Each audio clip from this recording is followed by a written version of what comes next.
I need you to hear this with discernment, because what I'm about to share is not speculation, not church rumor, and not something I learned after I got saved. This is something I was trained to do while I was still in the occult. Midnight prayers were never ignored, they were studied.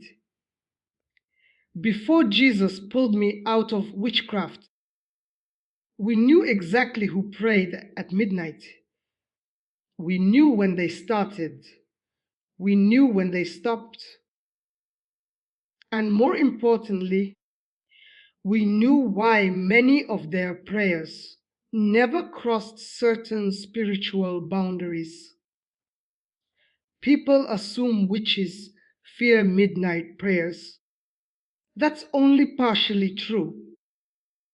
What we feared was not the time. It was when a person unknowingly aligned themselves with spiritual laws that overrode our assignments.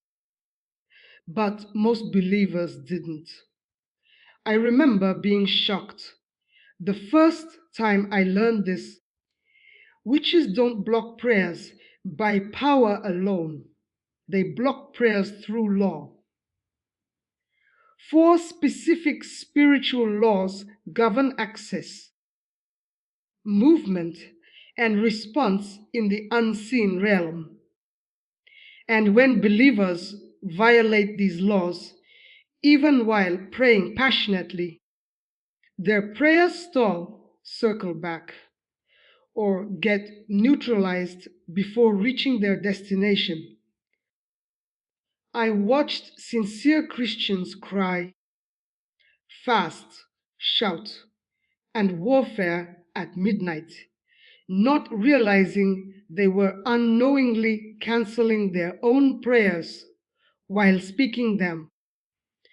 And from the occult side, we didn't need to attack aggressively. We just enforced the laws they had already broken. Midnight is not just a time, it's a legal window. It's a courtroom hour in the spirit realm. That's why ancient systems, witchcraft covens, and demonic councils are most active then. Not because it's dark, but because verdicts are easiest to enforce when humans don't understand jurisdiction.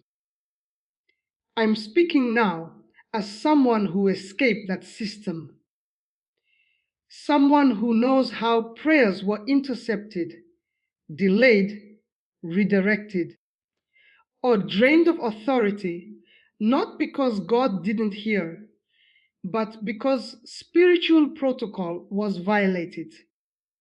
And no, this is not about perfection or fear.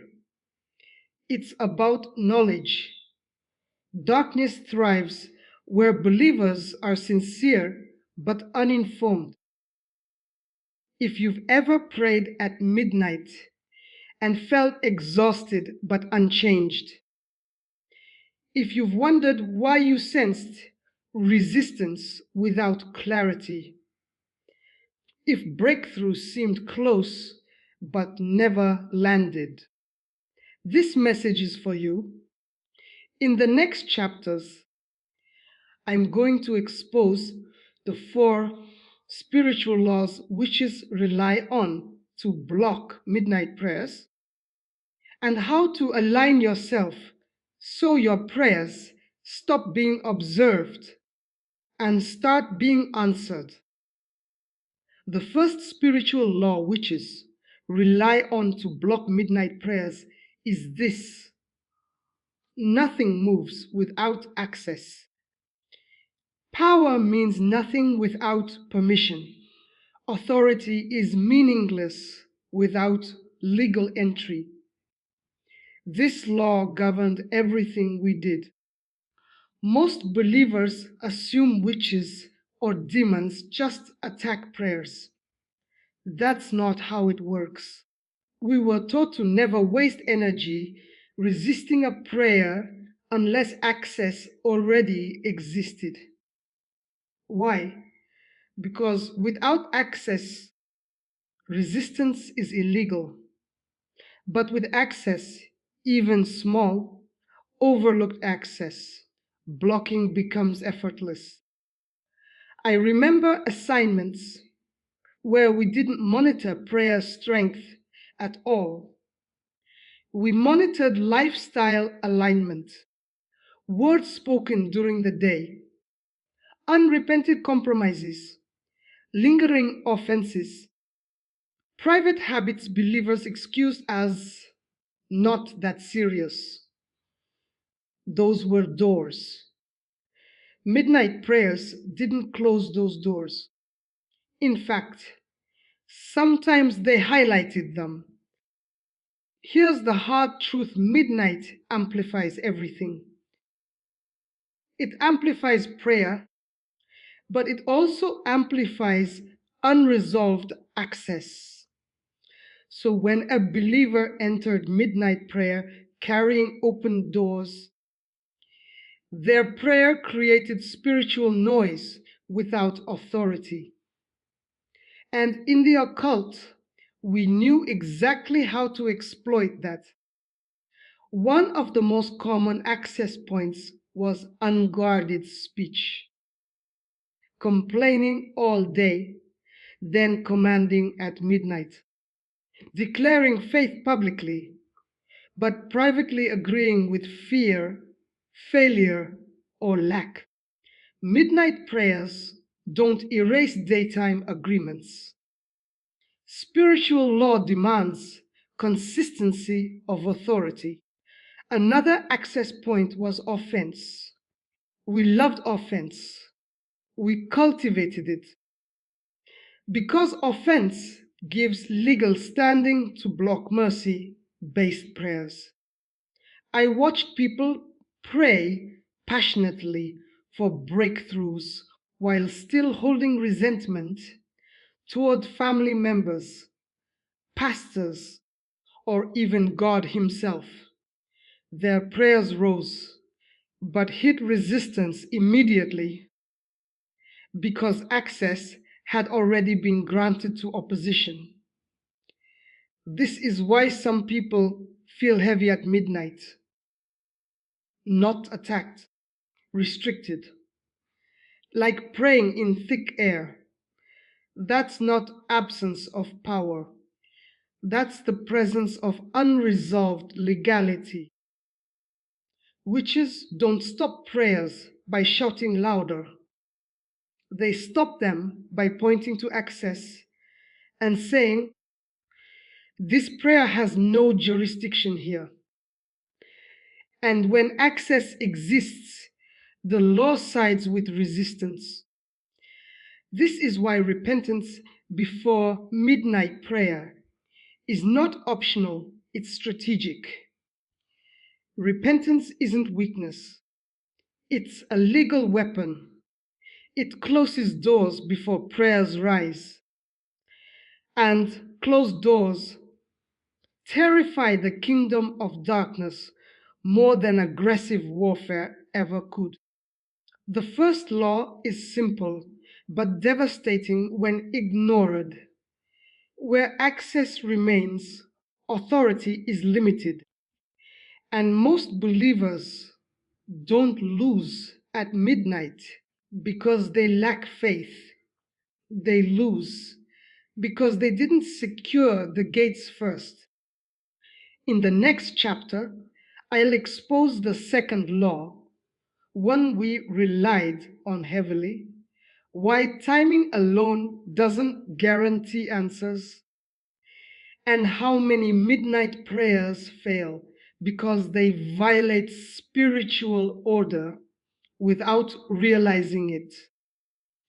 The second spiritual law witches rely on to block midnight prayers is this: order always determines response. In the spirit realm, sincerity does not override sequence. Passion does not replace protocol, and timing means nothing if the order is wrong.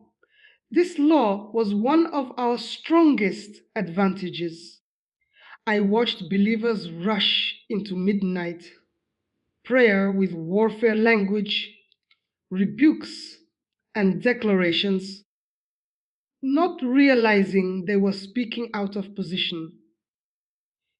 From the occult side, we were taught that when prayer violates spiritual order, it loses momentum automatically. We didn't have to interfere much. The prayer stalled itself. Here's what most people don't know: midnight is a judicial hour, not a battlefield hour. Warfare can happen there, but only after proper order is established. Many believers start with commands before they establish alignment. They confront before they submit. They demand before they surrender. And in spiritual law that reverses authority, we knew that if a believer skipped alignment with God's authority, repentance, submission, reverence, their warfare prayers would sound loud but carry no weight. It's like trying to issue orders without credentials. The words are spoken, but the system doesn't recognize the speaker's position. I remember assignments where we specifically waited for believers to begin rebuking spirits immediately at midnight.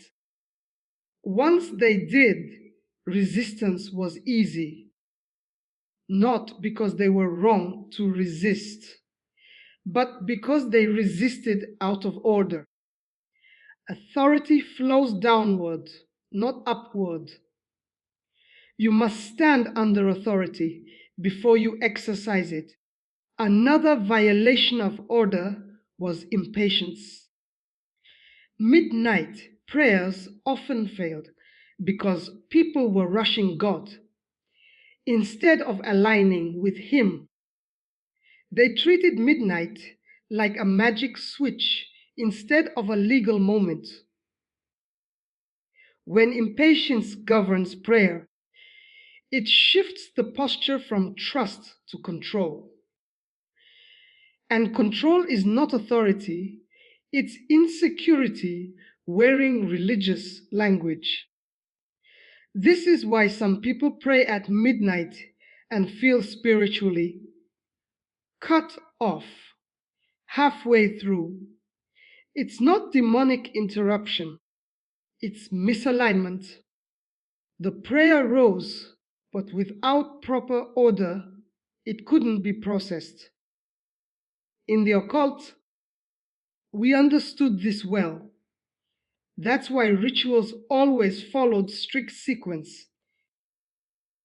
Not because demons demanded it, but because law enforces order automatically. When believers violate order, law doesn't bend out of compassion. It simply withholds response. Midnight prayer must begin with surrender before it moves into warfare. Alignment before confrontation. Submission before command. When that order is honored, resistance becomes illegal. Most believers don't need louder prayers. They need correct sequence.